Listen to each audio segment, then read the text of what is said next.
Hello everyone and welcome to the seventh lecture of binomial theorem. तो बच्चों, आज के लेक्चर में हम लोग जो सीखने वाले हैं how to find total number of distinct terms, या फिर आप ऐसा समझो कि how to find total number of dissimilar terms.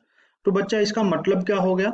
इस चीज को मैं समझाने के लिए ना मैं आपके सामने जस्ट एक छोटा सा एग्जाम्पल लेता हूँ। जैसे मान लो मैं आपको ऐसा लिख के देता हूँ x+y⁴ और मैं बोलता हूँ इसमें total number of dissimilar terms बताओ। तो आपको क्या करना होगा ना, सबसे पहले आप इसको ट्वाइस जो लिखा हुआ ना, आप 2 टाइम्स लिखो और आप मल्टीप्लाई करके बताओ। तो जैसे ही आप ये लिख के मल्टीप्लाई करोगे तो आपका जवाब होगा x² plus xy plus yx plus y²। और आप बताओगे कि देखो यहाँ से काउंटिंग कर लो, ये फर्स्ट टर्म, ये सेकंड टर्म, ये थर्ड टर्म, ये फोर्थ टर्म। तुम बोलोगे टोटल 4 है और ये 4 डिसिमिलर टर्म्स हो जाएंगे। तो मैं बोलूंगा आपका जो आंसर हुआ वो गलत हो गया। क्यों गलत हो गया? क्योंकि ये जो दोनों टर्म है ना, ये दोनों टर्म मर्ज होके क्या मिल जाएंगे? एक ही टर्म मिल जाएंगे।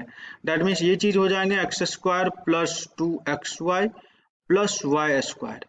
तो यहाँ पे देखोगे ना, तो इसमें टोटल 3 डिसिमिलर टर्म्स हो गए। तो बेसिकली आज की लेक्चर में मैं आपको यही सिखाने वाले हूँ। क्योंकि मान लो यहाँ पे तो छोटा एक्सप्रेशन था, आपने मैनुअली मल्टीप्लाई किया और आपने total number of dissimilar terms बता दिया कि 3 होगा। बट आप सोचो कि मैं अगर आपसे ऐसा पूछता हूँ x+y+z⁴ बताऊं, या फिर यहाँ पे चीजों को मैं और थोड़ा बड़ा कर लेता हूँ x+y+z⁴ मैं पूछता हूँ 5 बताओ, या फिर इस चीज को थोड़ा और कॉम्प्लिकेटेड कर देता हूँ x+y+z+w और इसकी पावर मैं क्यूब पूछता हूँ। मैं चाहूँ तो कुछ और भी वैल्यूज रख सकता हूँ। तो इस चीज में आप total number of dissimilar terms कैसे कैलकुलेट करेंगे? यहाँ पे मैंने 4 तक लिखा है, मैं चाहूँ तो इस चीज को और बड़ा कर सकता हूँ। मान लो मैं ऐसा लिख देता हूँ आपके सामने x1 plus x2 plus x3 plus up to XR और इसकी पावर में n लिखता हूँ।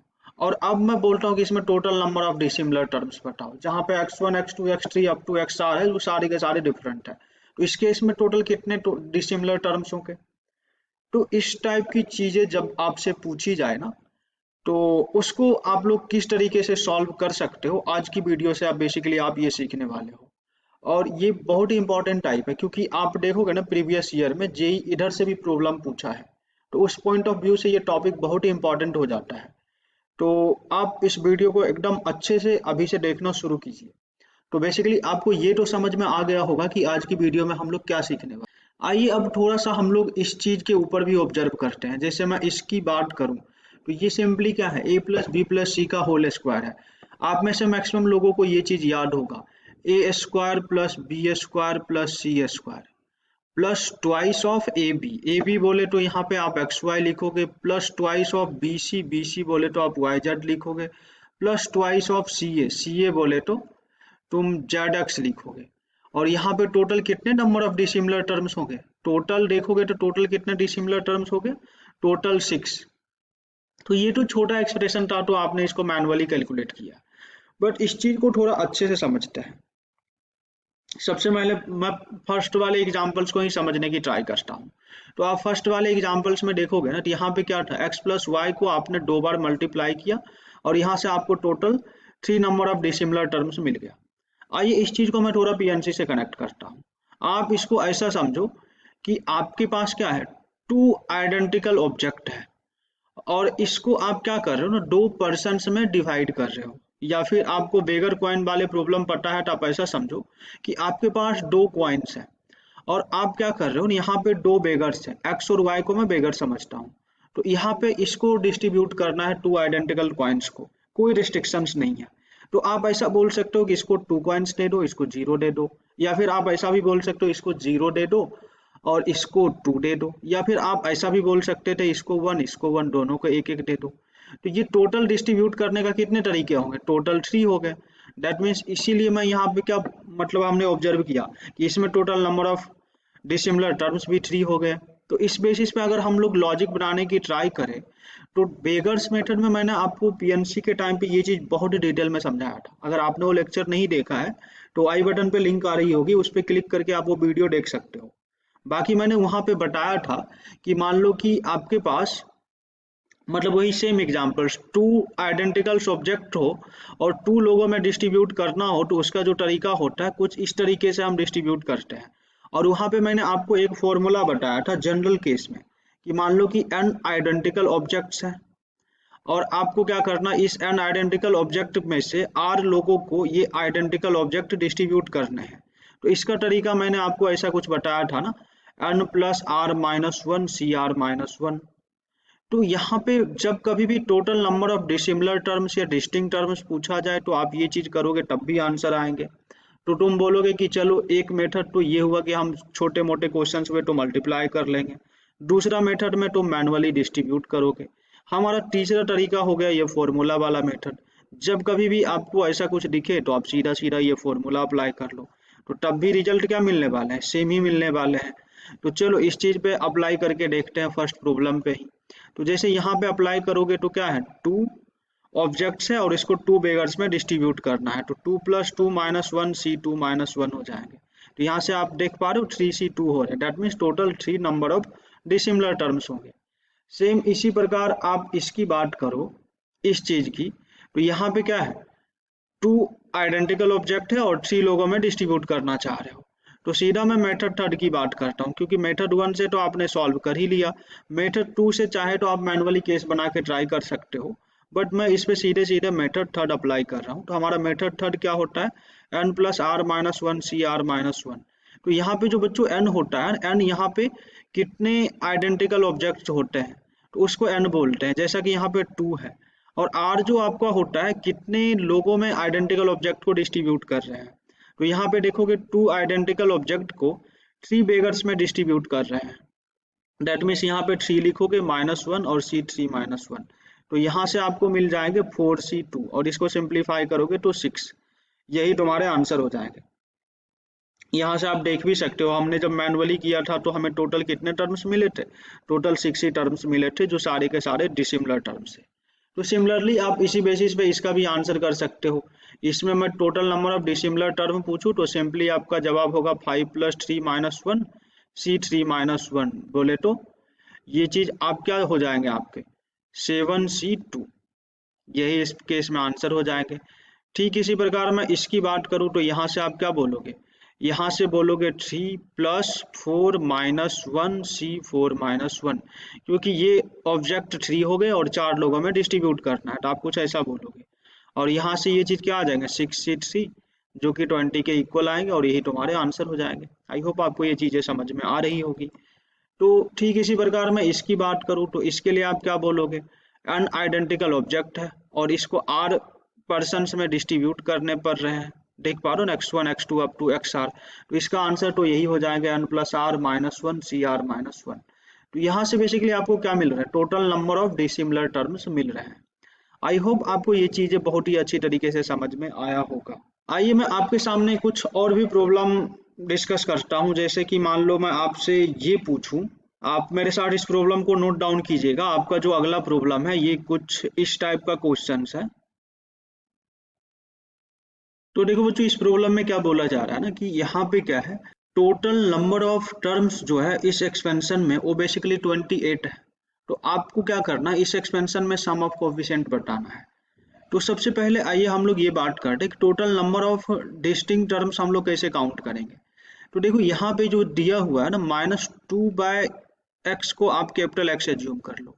देन इसके बाद यहाँ पे जो four divide by x square दिया हुआ है ना इसको आप कैपिटल वाई एज्यूम कर लो। तो यहाँ से आपको क्या मिल रहा है, one plus capital X plus capital Y और इसके पावर एन है। और इसमें क्या है ना कि total number of dissimilar terms जो है वो 28 है। तो total number of dissimilar terms निकालने का रूल अभी आपको मैंने बताया था N plus are minus one C are minus one. तो देखो एन जो होते थे हमारे ये होते थे कितने ऑब्जेक्ट को कितने पर्सन में डिस्ट्रीब्यूट करते थे। तो यहाँ पे देखोगे एन आइडेंटिकल ऑब्जेक्ट्स हो जाएंगे, तीन लोगों में डिस्ट्रीब्यूट करना है। डेट मीन्स यहाँ से क्या बोलोगे N plus three minus one C three minus one. और ये चीज 28 के इक्वल है, ऐसा इसने बताया है, इस प्रॉब्लम में ही बताया है कि इसमें जो total number of dissimilar terms है ना वो बेसिकली 28 है। तो इसको इसलिए मैंने यहाँ पे 28 से इक्वेट कर लिया। अब इस चीज को फर्दर सिंप्लीफाई करोगे तो ये चीज n plus two C two is equal to 28 हो जाएंगे। और इस चीज को आप सिंप्लीफाई करोगे ना तो ये चीज कुछ ऐसा मिल जाएंगे, n+2 मल्टीप्लीकेशन में n+2 -1 और डिवाइड बाई 2 हो जाएंगे। क्योंकि देखो NC2 जो होता है हमारे ये क्या होता है, n multiplied by n-1 divide by 2 होता है। तो यहाँ पे इस पूरे को मैंने n एज्यूम किया और सेम लॉजिक अप्लाई कर दिया, तो ये चीज 28 के इक्वल्स है। इसको आप फर्दर सिंप्लीफाई करोगे तो यहाँ से मिल जाएंगे n+2 मल्टीप्लीकेशन में n+1 इज इक्वल टू 56 हो जाएंगे। 56 को अपन 8 मल्टीप्लाइड बाई 7 लिख सकते हैं। तो यहाँ से जो n की वैल्यू आ जाएगी वो आपको मिलेंगे 6 मिल जाएंगे। और दूसरा इसको तुम इससे कंपेयर करोगे ना तो यहाँ से n की वैल्यू मिलेंगे, फिर से 6 मिल जाएंगे। तो बेसिकली n की वैल्यू 6 हो गए। और आपके जो ये एक्सपेंशन है ना, ये एक्सपेंशन कुछ ऐसा हो गया आपका 1 - 2 divide by x plus 4 divide by x square और इसकी पावर में n। और इसमें आपको क्या निकालना है, इसके सम ऑफ कोफिशिएंट निकालना है। बायनोमियल कोफिशिएंट की बात नहीं कर रही है, वो क्या बोल रहा है कि find the sum of coefficient. ये चीज तो मैंने लास्ट लेक्चर में बहुत ही अच्छे से डिस्कस किया था। हमारा लास्ट लेक्चर जो था ना, लेक्चर नंबर 6, उसमें हम लोग यही सीखे थे कि coefficient, sum of coefficient and sum of binomial coefficient, ये सारी चीजों को कैसे फाइंड आउट करते हैं। तो यहाँ पे सीधा सीधा find the sum of coefficient बोला है, बायनोमियल कोफिशिएंट की बात ही नहीं कर रहा है। इसमें जो सम ऑफ कोफिशिएंट निकालने का हमने जुगाड़ सीखा था, वो क्या सीखा था, सिंपली जो वेरिएबल होगा उसको 1 से रिप्लेस कर दो। तो यहाँ पे आप वेरिएबल को 1 से रिप्लेस करोगे तो 1 - 2 + 4 इसकी पावर n हो जाएगी। n बोले तो 3 की पावर n, और n की वैल्यू यहाँ पे हम लोगों ने ये भी निकाल रखा है, n की वैल्यू 6 है। दैट मीन्स इसका जो आंसर होगा वो 3 की पावर 6 हो जाएंगे। आई थिंक 729 हो जाएंगे और यही इस पार्टिकुलर प्रॉब्लम का आंसर हो जाएगा। तो देखो बच्चों, ये जो है ना, ये जेई का पूछा हुआ PYQ है। आई होप आपको ये चीज तो समझ में आ गया होगा कि किस तरीके से total number of dissimilar terms को काउंट कर सकते हैं। आइए मैं इसी में ना थर्ड टाइप की बात करता हूँ। थर्ड टाइप बोले तो आप लोग हमारे साथ हेडिंग मतलब प्रॉब्लम लिखिएगा, क्वेश्चन नंबर 3 जो है, इसमें भी सेम चीज आपको फाइंड आउट करना है। Find the total number of dissimilar terms. Find the total number of dissimilar terms. आपके सामने जो एक्सपेंशन दिए हुए हैं ना, उस चीज को मैं लिख रहा हूँ, आप कुछ ऐसा लिखो। आपके जो फर्स्ट एग्जाम्पल्स हो जाएंगे ना, ये कुछ इसमें ऐसा हो जाएंगे 1 + x स्क्वायर और इसकी पावर 2।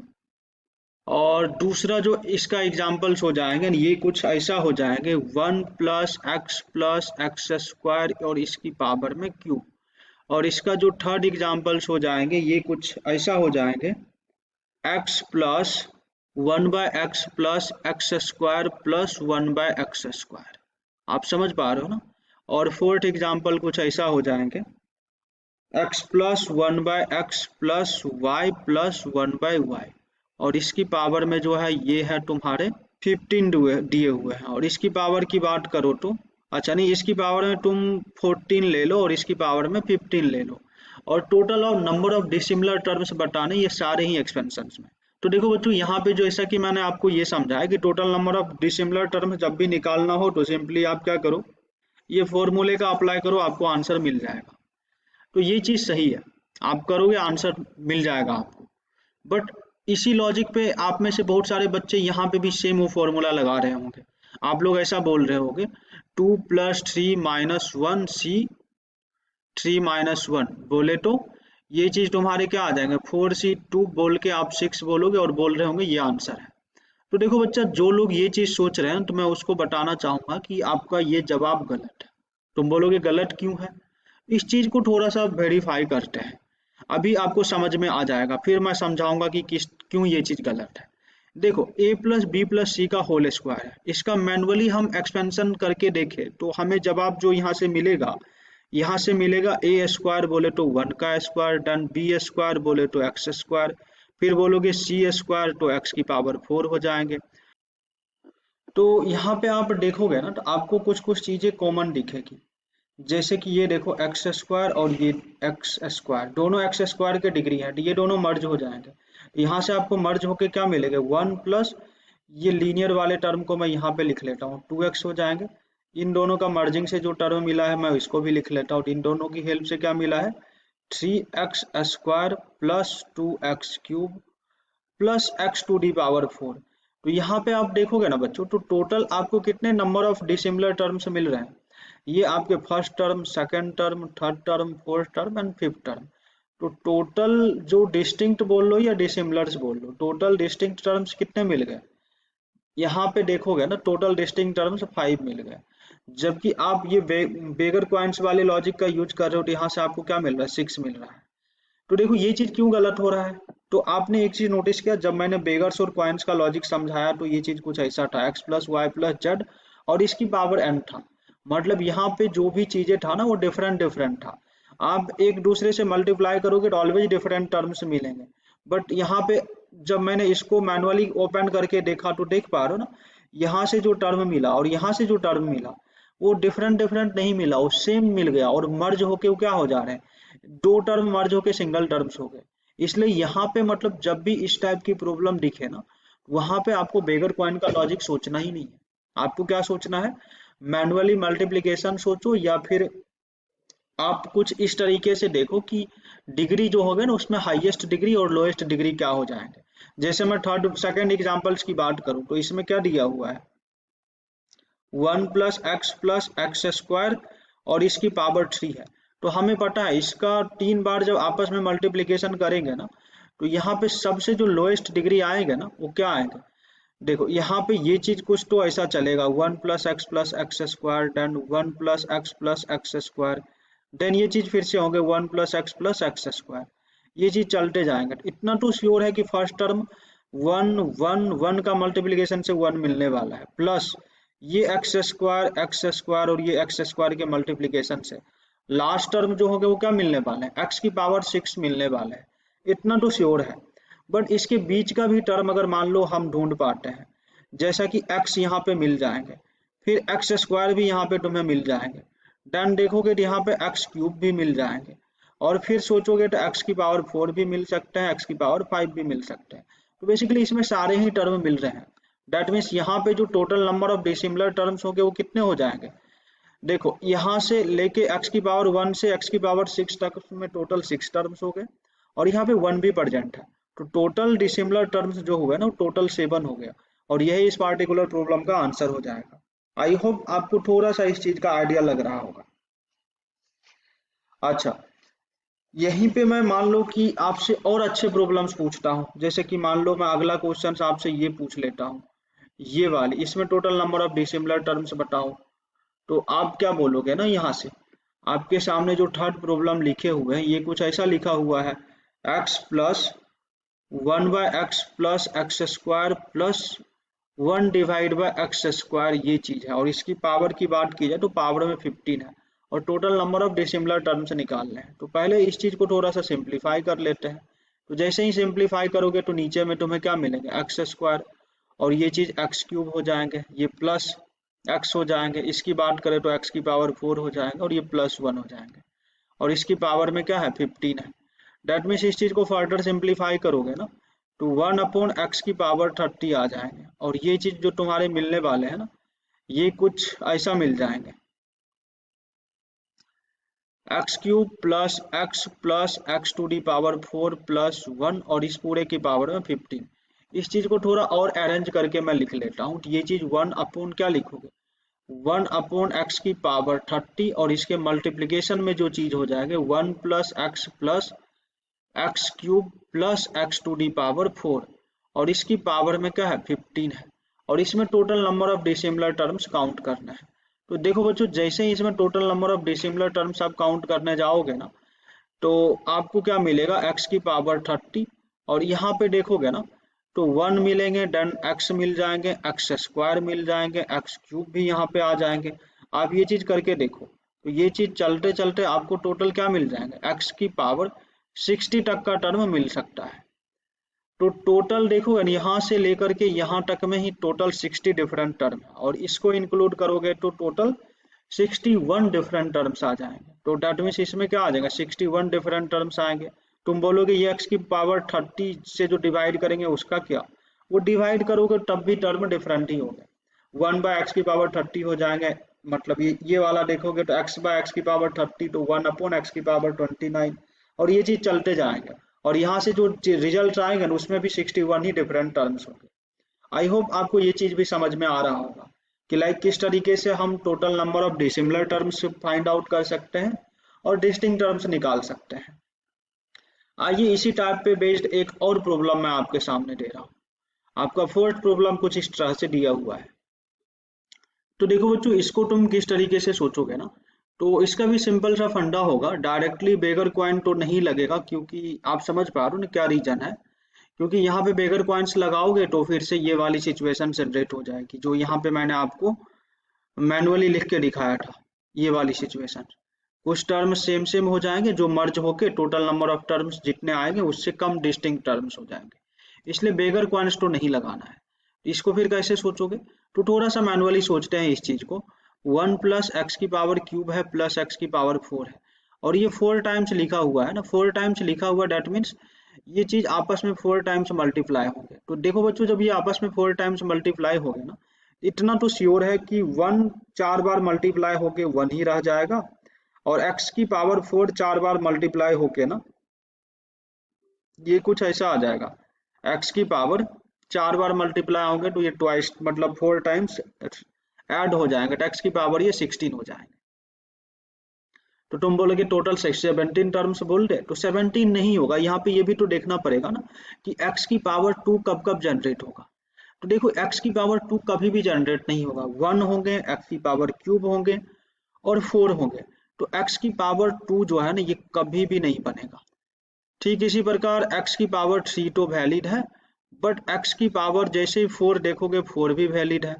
x की पावर 5 भी कभी भी नहीं बनेगा, क्योंकि x की पावर 5 बनने के लिए ना x की पावर 4 में मल्टीप्लाई करना पड़ेगा x से, या फिर x की पावर 3 में मल्टीप्लाई करना पड़ेगा x की पावर 2 से। ये चीज भी आपके कभी भी नहीं बनने वाले हैं। हाँ, x की पावर आपके 6 बन जाएंगे, x की पावर 7 भी बन जाएंगे, 8 की बात करें तो x की पावर 8 भी बन जाएंगे, 9 की बात करें तो ये भी बन जाएंगे, x की पावर 10 की बात करें तो 10 की जैसे बात करोगे ना तो तुम, हाँ, इसको 2 बार ले लो, इसको 1 बार ले लो, तो ये भी बन जाएंगे। x की पावर 11 की बात करें तो ये भी बनेंगे, 11, हाँ, x की पावर 12 की बात करें तो ये भी बन जाएंगे, 13 की बात करें तो x की पावर 12 तो बन ही जाएंगे, x की पावर 13 की बात करें तो ऐसा समझ लो कि इस चीज को 4 4 ले ले तो 12 हो जाएंगे, या फिर 4 4 8 हो जाएंगे, और यहाँ पे तो आई थिंक x की पावर जो 13 होगा ना,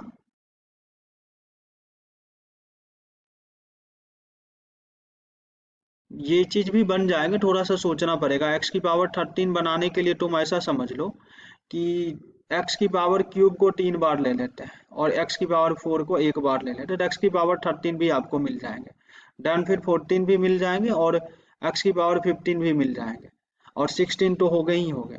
और यहाँ पे एक चीज को मैंने और नहीं लिखा, x की पावर 1 भी कभी भी नहीं बनने वाले हैं।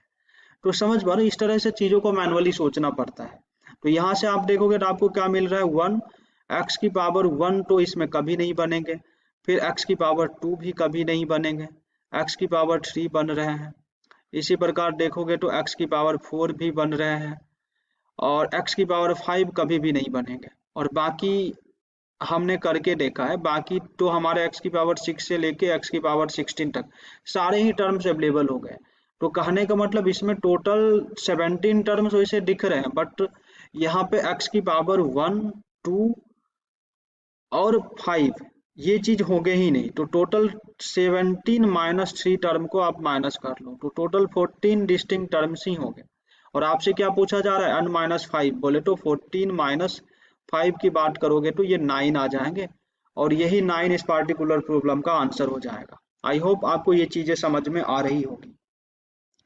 तो अभी अगला जो हमारा फिफ्थ प्रॉब्लम्स है ना, इसी प्रॉब्लम का जो सब पार्ट है, फिफ्थ प्रॉब्लम ये कुछ ऐसा दिया हुआ है आपके सामने, X plus 1/x plus Y plus 1/y और इसकी पावर 14 दिया हुआ है, और इसमें total number of dissimilar terms पूछा जा रहा है। तो देखो बच्चों, ये थोड़ा हटके है, अब तक का जितना भी टाइप हमने डिस्कस किया ना उससे थोड़ा सा हटके है।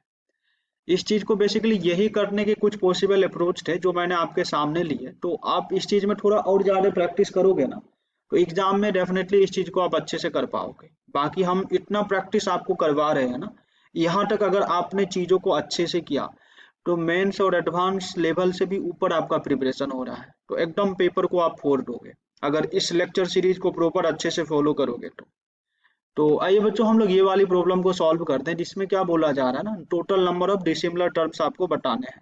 तो सबसे पहले इस चीज को थोड़ा सा सिंप्लीफाई कर लो। ये x प्लस वाई हो जाएंगे, मैंने इसको और इसको एक साथ ले लिया। और यहाँ पे देखोगे तो यहाँ पे क्या बच जाएंगे, 1/x प्लस 1/y ना। और इस पूरे के पावर में क्या है, 14 है, तो आप उस चीज को भी लिख लो। और इसको फर्दर सिंप्लीफाई करोगे ना तो आपको दिखेगा ये तो x प्लस वाई ही रह गया, और इसकी बात करोगे तो ये y plus X divide by X Y हो गया। और इस पूरे की पावर में क्या है, इस पूरे की पावर में बात की जाए तो 14 है। और यहाँ पे आप ध्यान से देखोगे ना, तो ये x प्लस वाई और ये x प्लस वाई ये कॉमन आ जाएंगे। तो x प्लस वाई को आप कॉमन ले लो, आपको यहाँ से क्या मिलेंगे, 1 प्लस 1/xy। और इस पूरे की पावर में क्या है, 14 है। तो यहाँ पे total number of dissimilar terms हमसे पूछा गया है। तो जैसे इसको तुम थोड़ा और ओपन करके लिखोगे ना, तो ये चीज आपको कुछ ऐसा मिल जाएगा, x प्लस वाई की power 14, then 1 plus 1 divide by X Y और इसकी पावर में 14। तो देखो बच्चों यहाँ पे आपको ये दिख रहा होगा, ये बेसिकली क्या है, ये तो बायनोमियल एक्सपेंशन दिए हुए हैं आपके सामने। जैसे इसको मैं फर्दर ओपन करूँ तो इसमें टोटल 15 टर्म्स मिलने वाले हैं, और इसकी भी मैं बात करूँ तो इसमें भी टोटल 15 टर्म्स मिलेंगे। तो ओवरऑल इन दोनों के प्रोडक्ट से कितने टर्म्स मिलेंगे, टोटल 225 टर्म्स मिलेंगे। और यही इस पार्टिकुलर प्रॉब्लम का आंसर होगा। तो आई होप आज की वीडियो आपको बहुत ही अच्छी तरीके से समझ में आया होगा। और अगर आप मुझे फर्स्ट टाइम यूट्यूब पे देख रहे हो तो आप हमारे चैनल को सब्सक्राइब कर सकते हो, क्योंकि यहाँ पे मैं डेली बेसिस पे मेंस और एडवांस लेवल की प्रॉब्लम को सॉल्व करता हूँ। साथ ही साथ बायनोमियल का लेक्चर सीरीज अभी कंटिन्यू है, स्टार्टिंग से मतलब एकदम बेसिक से लेके हम लोग एडवांस तक हर चीज को अच्छे से कवर करने वाले हैं। तो आप हमारे चैनल को सब्सक्राइब करोगे ना तो फ्री ऑफ कॉस्ट आपकी जेई की प्रिपरेशन एकदम मस्त हो जाएगी। तो आप लोग हमारे चैनल को सब्सक्राइब कीजिए, साथ ही साथ आप अपने फ्रेंड सर्कल में भी इसको शेयर कीजिए। और चलिए बच्चों हम लोग मिलते हैं नेक्स्ट वीडियो में, and thank you so much for watching this video.